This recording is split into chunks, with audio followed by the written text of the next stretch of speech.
Bueno, el título tiene tres palabras. Dice, educación, cuarentena y después. Nosotros en Italia estamos un poco adelantados respecto a vosotros y pensaba útil comentar algo que está ocurriendo para empezar a reflexionar un poco sobre el tema de educación y de cuarentena, dejando, si Alberto está de acuerdo, en la segunda intervención que tengo prevista, hablar un poco del después, por lo cual estamos ya preparados, o por lo menos estamos intentando sumar ideas para el después. ¿Qué pasa ahora? Lo que está pasando en Italia es que todo el mundo está preparándose a volver a lo de antes. Por lo menos todos los que estaban en actividades buenas. Por ejemplo, los que tenían una industria, una fábrica de autos, están intentando a ver cómo pueden volver a producir como antes. Ahora no, ahora tienen que soportar una serie de límites, distancia, mascarillas, todo esto retrasa un poco la producción normal. Claro, están soportando este pasaje para volver lo más pronto posible a lo de antes, porque antes funcionaba. Bueno, el tema que yo estoy pensando y proponiendo es si podemos decir lo mismo de la escuela. La escuela italiana, justo en estos días de pandemia, salió una encuesta que decía que nosotros tenemos un 30% de analfabetos funcionales, que significa que son un 30% de jóvenes que aprendieron a leer y escribir, pero que nunca usan lectura y escritura, y se consideran analfabetos funcionales. Sería como si una fábrica de autos produciera un 30% de autos que no andan. Yo creo que sería difícil por el dueño de esta fábrica pensar a volver a producir como antes, porque tendría que cerrar con un porcentaje tan alto de productos ineficientes. Bueno, el 30% de jóvenes que olvidaron la lectura y la escritura son, creo, un hecho muy grave por una escuela que se presenta y está pensando de volver a funcionar como antes. Por esto yo creo que, y no es solo esto, es que la mayoría de los alumnos en Italia se aburren. Muchos no aprenden o no aprenden bastante.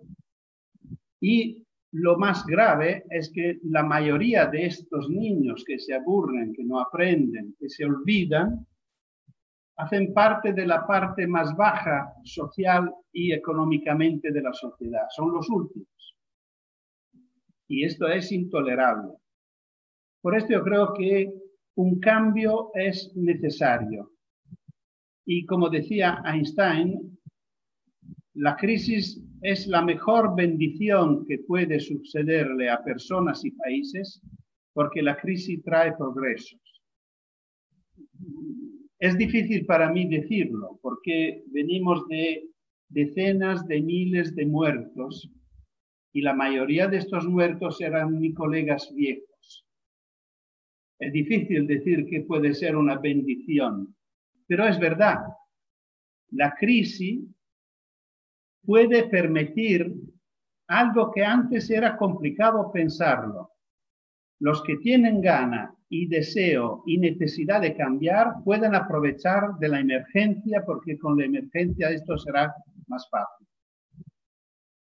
¿Y cuál es la referencia que podemos tener para pensar a una escuela distinta? Yo no voy a presentar ideas, propuestas, teorías pedagógicas. Me refiero simplemente a la ley. La ley que nos une, porque es la Convención de los Derechos del Niño que compartimos todos los países del mundo. Y respecto a la palabra educación, que es la primera de vuestra propuesta, trata este tema el artículo 29, que dice exactamente: los estados partes convienen en que la educación del niño deberá estar encaminada a desarrollar su personalidad, sus aptitudes y su capacidad mental y física hasta el máximo de sus posibilidades. Esto lo dice la ley que jurídicamente tenemos más alta en nuestros países, que vale mucho más de los programas ministeriales, vale mucho más de las leyes ordinarias del Estado, que solo está abajo de la Constitución, pero que Argentina puso en su Constitución. Por lo cual, diría que lo que dice este artículo corresponde a lo que hoy proponen casi todos los pedagogos, lo que que Robinson llama el elemento, que Gardner llama las inteligencias y que Gabriel García Márquez llamaba de una forma muy simpática su juguete preferido, y que la ley llama actitudes. Por lo cual, la ley dice que la educación no tiene como objetivo que los alumnos consigan los resultados previstos, sino que la escuela y la familia, porque hablando de educación involucra a las dos entidades, tienen como objetivo que cada uno de los alumnos y de las alumnas descubran su vocación y que se ofrezcan a cada uno y a cada una los medios, los instrumentos para que puedan desarrollar esta vocación hasta el máximo de sus posibilidades. La ley afirma que cada uno de los alumnos puede ser el mejor, claro, mejor en lo suyo, no en todo. Y la evaluación debería ser exactamente esta: si la escuela y la familia consiguieron que cada niño y cada niña llegaron a lo máximo de sus posibilidades. Bueno, con esta idea entra la cuarentena. Y como entra la cuarentena, nosotros que trabajamos en el proyecto de la ciudad de las niñas y de los niños, nos damos cuenta que todo el mundo hablaba de los niños, pero nadie hablaba con los niños. Nosotros convocamos nuestros consejos, pedimos a los alcaldes, a los intendentes de nuestras ciudades de convocar a los consejos de niños, hablar con los niños, y los niños dijeron cosas muy claras. 3 cosas fundamentales. Extrañan los amigos. Le gusta estar más tiempo con los padres. Y son hartos de tareas y aburridos de seguir clases frente a una pantalla. Esto salió muy claro y salió en Italia, en España, en Argentina, en otros países de Latinoamérica. Todos los niños que consultamos estaban de acuerdo sobre este diagnóstico. Y de este diagnóstico salen 2 ideas fuertes. Y con esto termino esta primera intervención. Uno es que necesitan de los amigos. Para decirlo, muchas veces dijeron que le faltaba la escuela. Pero no es verdad. Porque un niño de Neuquén dice: la cuarentena se llevó lo mejor de la escuela y solo dejó lo peor, las tareas. Y otro añade: a mi cuarentena le faltan los recreos los sábados y los domingos. Como a decir, esto era lo bueno de la escuela.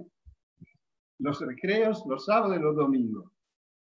El tema es que la escuela, lamentablemente, yo digo, ha llegado a ser el único lugar de socialización de los niños. Es decir, los amigos se encuentran solo en las escuelas. Y por esto, extrañando los amigos, extrañan la escuela. Pero no porque necesitan clases y tareas, sino porque necesitan amigos. Bueno, de aquí salió una propuesta que me parecía natural. Como los niños pasan un buen trato, un buen tiempo en su casa con sus padres, pedimos a la escuela de renunciar a sus clases, a su programa y sus tareas, y pedir ayuda a los padres para que las actividades domésticas llegaran a ser las nuevas tareas. Pedir, y llamamos esto la casa como taller y laboratorio. Pedir, por ejemplo, que los niños podían lavar, planchar, atar botones, cocinar, distintos platos, escribir recetas, construir juguetes con muñecas o carritos, pedir a los abuelos juegos de su infancia, reconstruir la propia historia con las fotos y el recuerdo de los padres, tener un diario secreto para no perder esta experiencia, cuidar y observar una planta en una maceta. Repito, estas se proponían como, no como escuela, sino como tareas sobre las cuales la escuela podía trabajar elaborándolas, utilizando sus competencias, sus disciplinas, trabajando la lengua de las recetas, la matemática de la cocina, la ciencia de la plantita que está creciendo en la maceta y así enseguida.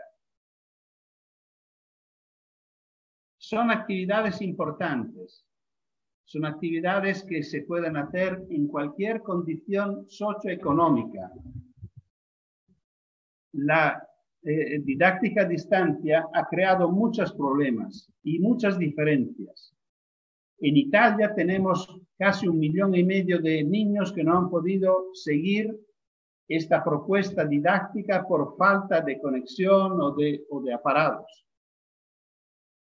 En muchos casos no tenemos, las casas no tienen espacios para hacer un trabajo de este tipo. Sí, los padres tienen que trabajar de lejos y los hijos igualmente.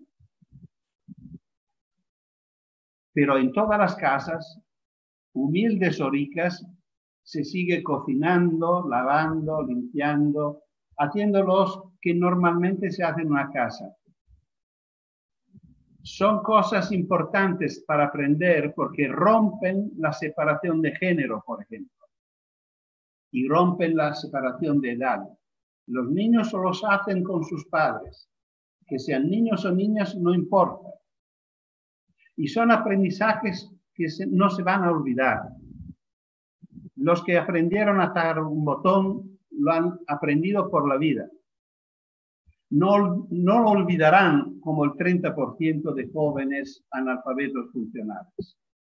Yo creo, y termino con esta recomendación, pido que cuando llegaremos a la abertura, nadie se preocupe de saber o de evaluar cuánto los niños han perdido en estos meses de cierre y cuánto tienen que recuperar de aprendizajes. Me gustaría mucho que la escuela se dedicara por bastante tiempo a examinar lo que los niños ganaron en esta clausura, lo que aprendieron, a pesar que la escuela los invitó a hacer cosas como las que estaba diciendo. Aprendieron mucho, aprendieron emotivamente, aprendieron cognitivamente. Y creo que empezar el año recuperando este material precioso puede ser la mejor manera para empezar. Me paro aquí. Ahora el tema que se está poniendo es cómo empezar de nuevo. Me parece que si lo que propuse antes, lo que llamamos el laboratorio, la casa como laboratorio, la casa como taller, si es correcto, si se reconoce como útil, porque se funda sobre un principio muy interesante, que es la colaboración entre escuela y familia. Una relación que hoy en día, por ejemplo, en Italia se ha casi totalmente perdido. Hay un conflicto muy fuerte entre estas dos entidades educativas. Y claro, que este conflicto lo pagan los niños y las niñas. No hay remedio. Y Bueno, si esto vale por la clausura, como llegamos a la abertura, yo creo que se debería mantener esta idea de colaboración pasando de la casa a la ciudad. Es decir, la escuela no puede solucionar sus problemas sola. Los que se está poniendo mucho aquí a nivel de ministerio, de escuelas y tal, ¿dónde poner los chicos? Porque no pueden estar en el aula. En el aula puede caber una mitad de los chicos por el tema de las distancias. ¿Y dónde se ponen los demás? Y parece que el tema es solo un tema de espacios, por lo cual se van buscando espacios. Sala, cine, teatros, salas públicas, para dividir las clases y buscar sitios distintos de la escuela. No puede ser esto. Por lo cual yo estoy haciendo una propuesta un poco más articulada, en 5 puntos. Y la premisa es que se forme una mesa de trabajo alrededor de la cual se sientan la ciudad con su intendente, la escuela, los padres y los alumnos. Los 4 tienen que estar en la mesa para ponerse una pregunta: ¿qué hacemos? Y una segunda pregunta: ¿cómo lo hacemos? Y deben estar presentes los 4, incluidos niños y niñas, chicos y chicas, porque si las reglas llegan de arriba, no la respetarán. La transgresión es la manera más normal y más espontánea de reacción de la infancia y de la adolescencia y de la juventud. Tenemos que vincularlos y que sean ellos con nosotros, con los padres, con los profesores y con los administradores, a decidir juntos. Esta es la premisa. ¿Y cuáles son las propuestas? Una es que el intendente invite a la ciudad a ofrecerse como lugar de oportunidades educativas, públicas y privadas. Pueden ser fábricas, bibliotecas, teatros, pero no para dividir los grupos, sino para hacer cosas, para ver cómo funciona una fábrica, para ver cómo se conduce una fazenda agrícola, cómo funciona, cómo es un museo, que se puede aprender en un museo. Es decir, las clases se dividen porque grupos distintos hacen actividades distintas. Y si se hacen actividades distintas, es interesante contárselas. Es ridículo pedir que los niños cuenten las tareas que han hecho el día anterior, porque todos han hecho lo mismo. Y no se puede contar cosas que todo el mundo sabe. Pero si un grupo ha vivido una experiencia distinta del otro grupo, es interesante contársela, intercambiársela. Por lo cual, la primera propuesta es que la ciudad llegue a ser un lugar educativo, no alternativo a la escuela, sino complementario, que se vaya estudiando, observando, conociendo tanto en la escuela que fuera de la escuela en ocasiones distintas. La segunda propuesta es una propuesta que hace parte de nuestro patrimonio de la experiencia de la ciudad de los niños y que justamente Alberto consideraba como algo de muy importante. Devolver las calles, es decir, la manera para moverse de los niños para ir a la escuela será ir solos, o mejor, ir con sus amigos. Si no van acompañados, nosotros cortamos de la mitad las personas que se mueven. Y esto puede garantizar la distancia mucho mejor.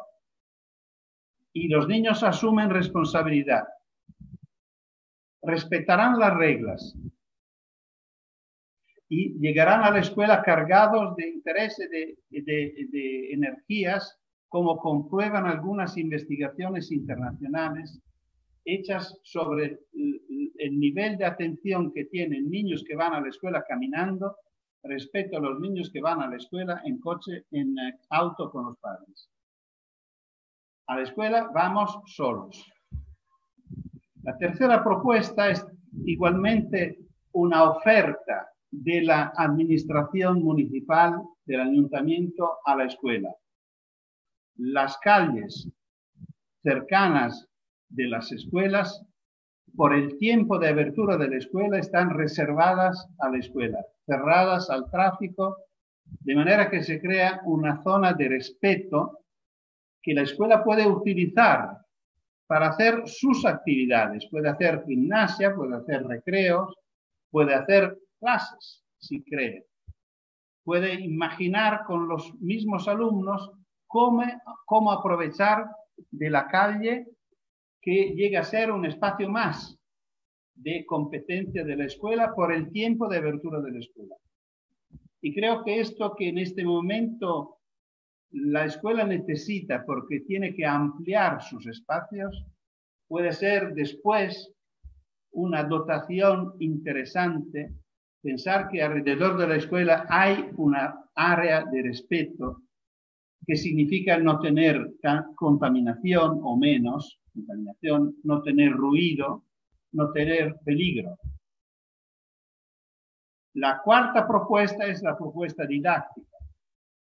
No se puede seguir haciendo la escuela dentro de las aulas, donde los niños y las niñas pasan muchas horas enseguida sentados haciendo de todos. Son 50 años que lo estamos proponiendo, por lo menos yo lo estoy proponiendo. Hay gente que lo ha propuesto muchos años antes. Una escuela que se realice y se hace en grupos se enfrenta con mucha más facilidad en una emergencia como esta, porque los grupos pueden estar en lugar o otro lugar. Si trabaja en grupos, los grupos son autónomos. No necesitan de un profesor, de un maestro que lo cuide y lo dirige y no se ponen en escucha porque están trabajando. Favorecer la autonomía en el trabajo es una necesidad en este momento. Por esto la propuesta es bastante simple y retoma la idea de la casa laboratorio.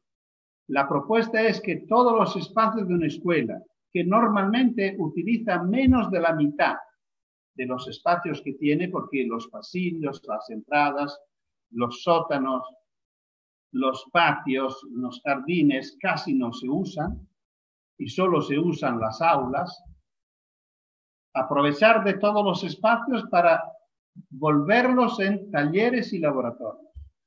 Una escuela que no tenga aulas, sino que tenga talleres y laboratorios. De manera que los alumnos se muevan y no se sientan. Se muevan y la jornada escolar es un itinerario, pasando de una actividad a la otra actividad, y que la escuela ofrezca a los alumnos un abanico de lenguajes amplio, de manera que cada uno puede encontrar lo suyo, así como dice el artículo 29, su juguete preferido.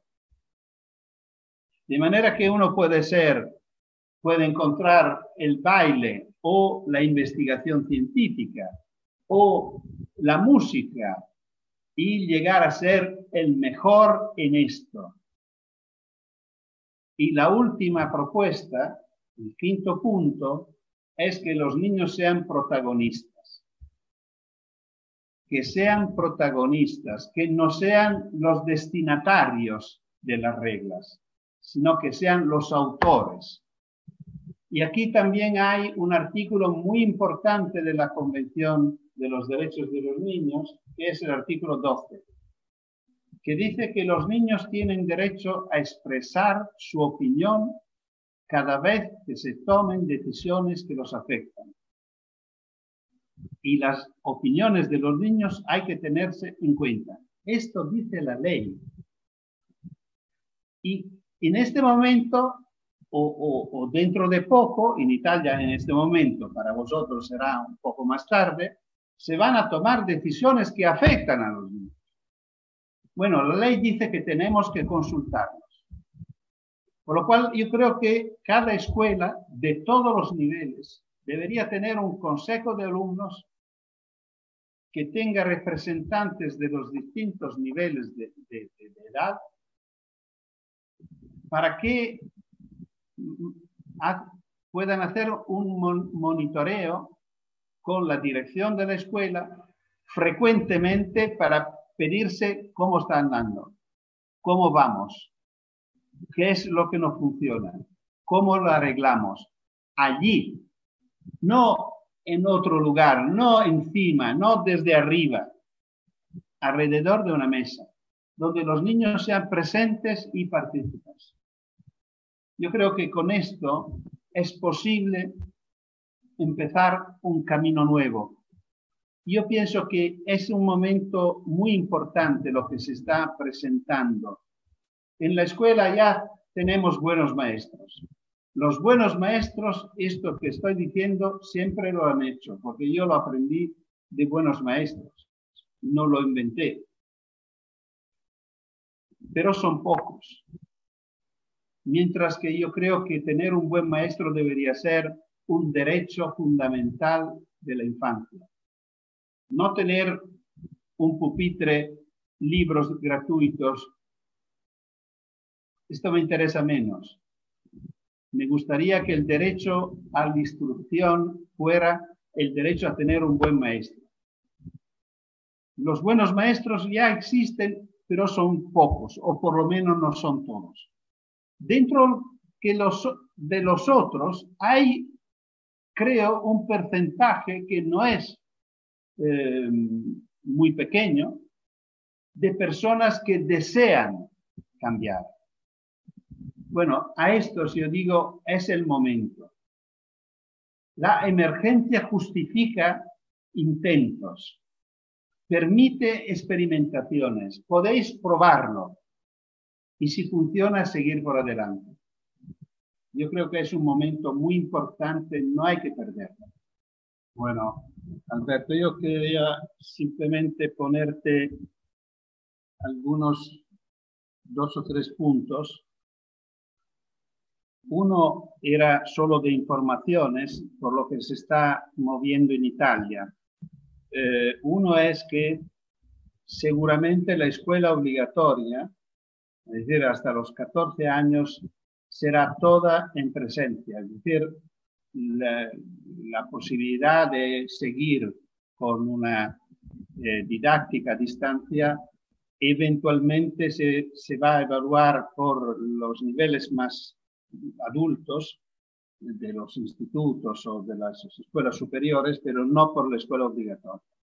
Es decir, por lo menos el ministerio está pensando con todo el tema de distancia y tal, pero y es interesante notar que están evaluando que para la escuela infantil, que sería hasta los 5 años, no tendrán distancias y no tendrán mascarillas y no tendrán nada de todo esto. Por lo cual se considera que estos niños, y me parece muy interesante, muy útil, muy interesante, espero que a nivel técnico y científico no pongan dificultades, pero todo esto se está proponiendo y decidiendo con la consulta de comisiones científicas y tal.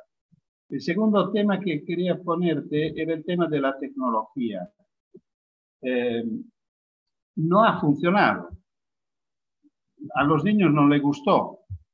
Yo empecé a hacer dibujos y viñetas sobre la pandemia, como puedes imaginar, y una de esta viñeta, un niño dice, la escuela ha conseguido que ¿cómo se dice? Que me cansé del ordenador. Es decir, consiguió algo que nosotros estábamos pensando cómo conseguirlo, alejanar un poco los niños de las tecnologías, Parece que la escuela lo consiguió. Por lo menos en Italia los niños no pasó el examen. ¿Y qué significa esto? Significa que esto ha pasado muchas veces. En estos más de 50 años que yo estoy siguiendo la escuela italiana, esto pensar que el tema de la escuela se puede resolver de una forma fácil y rápida, no es la primera vez.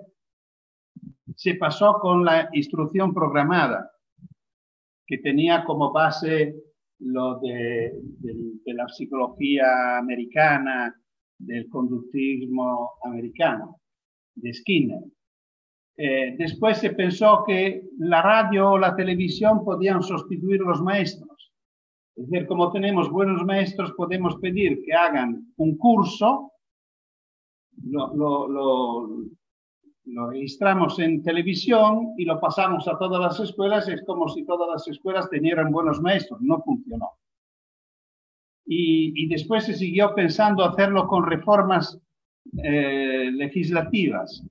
Y muchos países, y tú decías también Argentina, Italia es una de estas, tenemos buenas legislaciones escolares, pero esto no significa que tenemos una buena escuela. Por lo cual yo creo que es importante considerar que la tecnología es un instrumento precioso, riquísimo, como nunca antes hemos tenido, pero es un instrumento que vale dependiendo de la mano que lo usa. Un buen maestro siempre usa los instrumentos por lo mejor que puede. Pero en mano a un maestro que está acostumbrado a seguir el programa ministerial con un libro de texto, no entiendo qué uso puede hacer de una computadora. Y el último punto es lo que más me interesa. Tú fuiste ministro de Educación. Yo creo que en este momento, frente a la abertura de nuevo a esta escuela que esperamos que pueda ser distinta, yo creo que las autoridades, todas las autoridades, deberían asumir un papel muy importante de ponerse al lado de los que se atreven a cambiar. Normalmente los maestros que cambian encuentran un montón de dificultades, son aislados, tienen en contra a sus colegas, porque un buen maestro es una persona complicada y, ¿cómo se puede decir? Incómoda. Porque los buenos maestros tienen los padres de su parte a su lado y tienen alumnos rarísimos que no ven la hora que vuelva el lunes. Que son alumnos. Y claro, que esto crea un problema dentro del claustro, dentro del grupo de maestros de una escuela. Los directores, los inspectores, los ministros, los secretarios y los ministros, yo creo que deberían ponerse al lado de los que quieren cambiar, de manera que estos se sientan privilegiados. Porque solo de esta manera podemos pensar de crear un grupo de personas que se mueven, que se adelantan y pueden ser de modelo para los demás. Han puesto muchos temas, voy a tomar algunos. Uno era sobre el tema de la distancia. Justo en Argentina pedimos a los niños de buscar maneras para respetar distancias y jugar. Y los niños lo hicieron. Inventaron nuevas reglas o nuevos juegos. Siempre ha sido así. Nosotros de niños hemos podido jugar en condiciones rarísimas. En silencio porque los padres no querían ruido. Yo recuerdo los bombardeos de mi ciudad, por lo cual viví la infancia inmediatamente después de la guerra y se jugaba en las ruinas con mucho peligro, pero bueno, es que frente al juego los niños no resisten. Por esto insisto en decir que no dejamos fuera de las reglas, que sean ellos partes de las decisiones y tendrán que estar lejos, estarán lejos. Inventarán maneras para discutir entre ellos, para intercambiar opiniones y para jugar, hasta jugar, estando lejos, pensando que no será para siempre. Por lo menos yo pienso, tengo noticias de algunos países como Nueva Zelanda y Australia, donde ya se ha vuelto a lo de antes, como manera de... Hay gente que dice, tendremos que quedarnos así para siempre, yo no lo creo. Y para los más pequeños, repito, yo creo que en la infantil no se debería poner el tema de las distancias. Creo que científicamente no tiene por qué. Los adultos tendrán cuidado, tendrán que tener algunas reglas, pero que los niños puedan vivir entre ellos normalmente. A propósito de vivir juntos, el tema de la discapacidad, claro que son los niños que necesitan más que todos volver a una situación de normalidad. En Italia empezamos el tema de la inclusión de niños con cualquier tipo de discapacidad de hace mucho tiempo.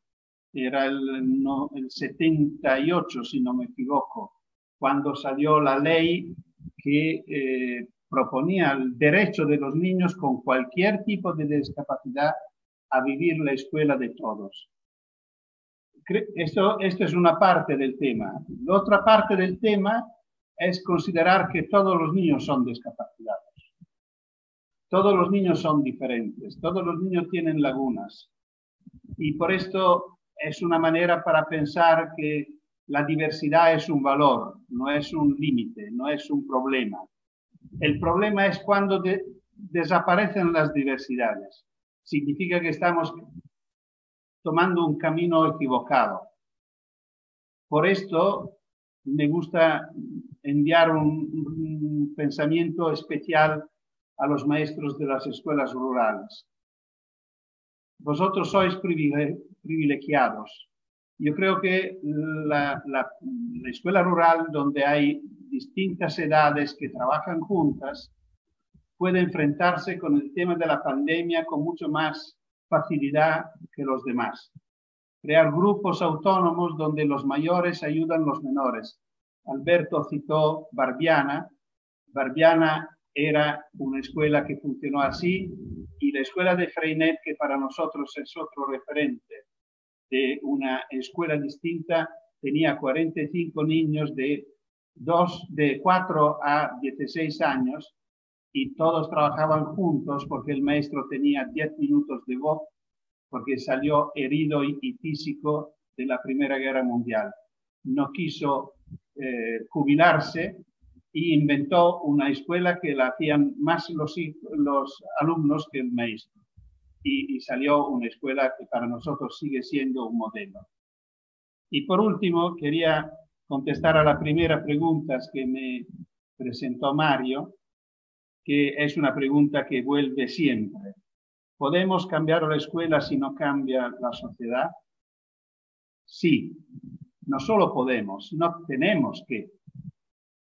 Yo creo que un maestro, si es un buen maestro, siempre es un revolucionario, porque está preparando una sociedad distinta, porque está formando los que tendrán que tomar decisiones cuando nosotros no estaremos. Y tenemos que esperar y tener la capacidad de dar útiles instrumentos, elementos útiles para que la sociedad que van a crear estos niños y estas niñas sea mejor de la que hemos hecho nosotros. Todo lo que estamos sufriendo, lo estamos sufriendo por equivocaciones, errores que hemos hecho nosotros. Por esto la escuela debe ser un lugar de cambio, por su naturaleza. Un maestro no puede ser conservador. Debe ser revolucionario en el espíritu. Preparar personas nuevas para un mundo nuevo. Y por esto No podemos esperar que cambie la sociedad por cambiar la escuela. Sería una paradoja. Es la escuela que tiene que cambiar la sociedad.